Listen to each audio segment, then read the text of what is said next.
ശ്വേത പിന്നീട് വളരെ ബുദ്ധിമതിയായിട്ടൊരു പെണ്ണായി മാറി. അയ്യോ, റോൾസ് ഒക്കെ നന്നായി സെലക്ട് ചെയ്ത് തുടങ്ങി. സെലക്ട് ചെയ്തല്ല, എനിക്ക് കിട്ടിയ റോൾസിലല്ലേ എനിക്ക് പിക്കപ്പ് ചെയ്യാൻ പറ്റുള്ളൂ. എനിക്ക് അങ്ങനെ ഒരുപാട് പക്ഷെ എങ്കിൽ പോലും ശ്വേതയ്ക്ക് ഒരു ചോയ്സ് ഉണ്ടെന്നും ശ്വേത എന്നുള്ള നടിയെ പരിപോഷിപ്പിക്കുന്ന, മലയാളം കേട്ടോ, പരിപോഷിപ്പിക്കുന്ന, എൻറിച്ച് ചെയ്യുന്ന കാസ്റ്റ് ആയിരിക്കുമെന്ന് ശ്വേതയ്ക്ക് വേണമെങ്കിൽ ഒരു I won't say it's a premonition, but still ഒരു ഇൻഡ്യൂഷൻ പോലെ ശ്വേതയ്ക്ക് വന്നുകൂടെയുണ്ടാവും. ഒരു കാസ്റ്റ് വരുമ്പോൾ ഇറ്റ്സ് ഗുഡ് ഫോർ മീ. അല്ല, എനിക്ക് തോന്നുന്നു ആ ടീം അല്ല, ഞാൻ കുറച്ച് I like to be pampered. Basically ഞാനൊരു I like to be overly pampered ആർട്ടിസ്റ്റാണ്. സോ എനിക്ക് കുറച്ചൊരു കംഫർട്ട് സോൺ കിട്ടിയാൽ മാത്രമേ ഞാൻ വർക്ക് ചെയ്യാറുള്ളൂ. ഐ കനോട്ട് ബി വെരി, എന്താ പറയുക, നമ്മൾ പറയില്ലേ ഷോട്ട് കൊടുക്കുക, ഒരു സ്ഥലത്ത് പോയിട്ട് ഇരിക്കുക, അങ്ങനെയല്ല. എനിക്ക് കളിച്ചും ചിരിച്ചും വർക്ക് ചെയ്യാനാണ് പോസിറ്റീവ്. അത് ചില ആൾക്കാർ പറഞ്ഞിട്ടുണ്ട്. ഒരുപക്ഷെ ഈ അഭിമുഖത്തിൽ തന്നെ ഒരാൾ പറഞ്ഞിട്ടുണ്ട് ശ്വേതയുടെ ഒരു പോസിറ്റീവ് മെൻറ്റാലിറ്റിയെ കുറിച്ച്. വേണമെങ്കിൽ ആളെ കാണിച്ചു തരാൻ വേണമെങ്കിൽ. ഓക്കെ, നല്ലൊരു കോംപ്ലിമെൻ്ററി ആണല്ലോ അത്. It's A compliment actually. അതുകൊണ്ട് അത് വേണോ? എനിക്കത് അങ്ങനെ വലിയൊരു കോംപ്ലിമെന്റ് ശ്വേതയ്ക്ക് തരുന്ന ആഗ്രഹമില്ല, പക്ഷെ എന്ത് ചെയ്യാൻ പറ്റും. ഓക്കെ, ഹായ് ശ്വേത, എന്തൊക്കെയുണ്ട് വിശേഷങ്ങള്? സുഖമായിട്ടിരിക്കുന്നു. സുർണി എങ്ങനെയുണ്ട്? ശ്വേതയെ പരിചയപ്പെട്ടിട്ട് കുറച്ച് കാലങ്ങളായിട്ടുള്ളൂ. വളരെ കുറച്ച് സിനിമകളിലാണ് ഒരുമിച്ച് അഭിനയിച്ചിട്ടുള്ളൂ. സോൾട്ട് ആൻഡ് പെപ്പർ, പിന്നെ ഒഴിമുറി, അങ്ങനെ കുറച്ച് സിനിമകൾ. എനിക്ക് തോന്നിയിട്ടുള്ള ശ്വേതയുടെ ഏറ്റവും വലിയ ഒരു, എന്താ പറയുക, നല്ല സ്വഭാവം തോന്നിയിട്ടുള്ളത്, ശ്വേത വന്ന് ഇറങ്ങുന്ന സ്ഥലത്ത് ഒരു പോസിറ്റീവ് എനർജി ഉണ്ടാക്കാനായിട്ട് എന്നും ശ്വേതയ്ക്ക് പറ്റുന്നുണ്ട്. ലൊക്കേഷനിലാണെങ്കിലും എവിടെയാണെങ്കിലും ശ്വേത വന്നു കഴിഞ്ഞാൽ അവിടെയുള്ള എല്ലാവരും മനസ്സുകൊണ്ടിട്ട് സന്തോഷവാന്മാരാകും. മൊത്തത്തിലൊരു എനർജി അറിയാതെ അവരുടെ ജീവിതത്തിലേക്ക് വന്ന പോലുള്ളൊരു ഫീൽ ഉണ്ടാക്കാനായിട്ട് ശ്വേതയ്ക്ക് എന്നും കഴിഞ്ഞിട്ടുണ്ട്. അതാണ് ശ്വേതയുടെ ഏറ്റവും വലിയ ഗുണം എന്ന് എനിക്ക് തോന്നിയിട്ടുണ്ട്. ശ്വേത എടുത്തൊരു ചെറിയ ചോദ്യം, ശ്വേതയുടെ ജീവിതത്തിൽ എപ്പോഴെങ്കിലും ഇതിന് വിപരീതമായിട്ട് അത് സംഭവിച്ചിട്ടുണ്ടാവുമല്ലോ, ചിലപ്പോൾ അറിയാതെ പെരുമാറിപ്പോയത് കൊണ്ടിട്ട്, ചിലപ്പോൾ മോശമായിട്ടൊന്നും പെരുമാറിപ്പോയത് കൊണ്ടിട്ട് ദുഃഖിക്കേണ്ടി വന്നിട്ടുള്ള സിറ്റുവേഷൻസ് ഉണ്ടായിട്ടുണ്ടോ? ഉണ്ടെങ്കിൽ അതെന്താണ്? ശ്വേത, ഇവിടെ ശ്വേതയ്ക്ക് വേണമെങ്കിൽ ഒരുപാട് കള്ളത്തിനിടയിൽ സത്യം പറയാൻ അവസരം തന്നെ.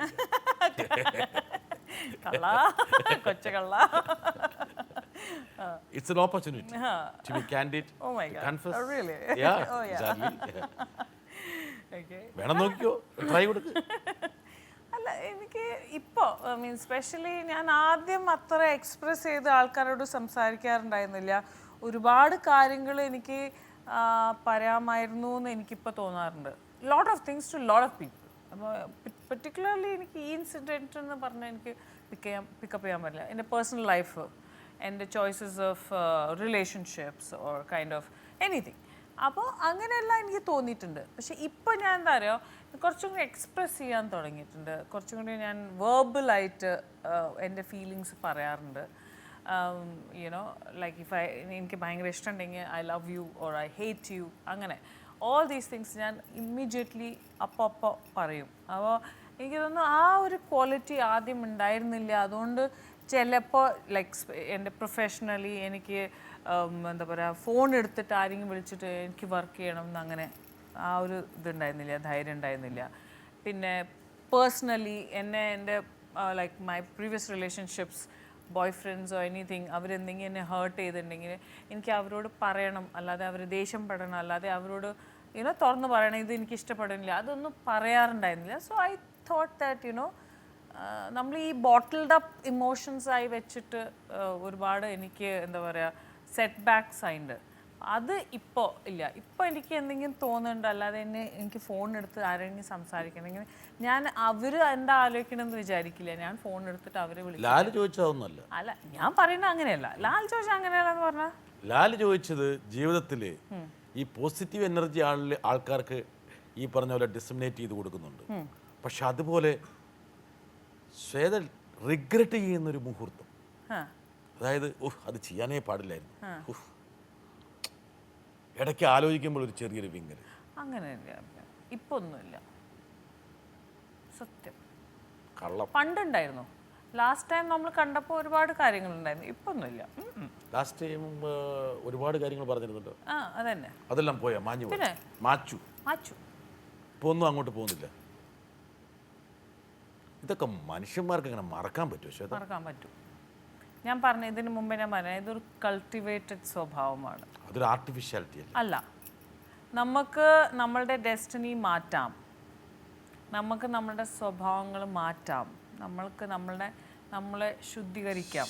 അപ്പോൾ അതെല്ലാം ഞാൻ വിശ്വസിക്കുന്ന ഒരാളാണ്.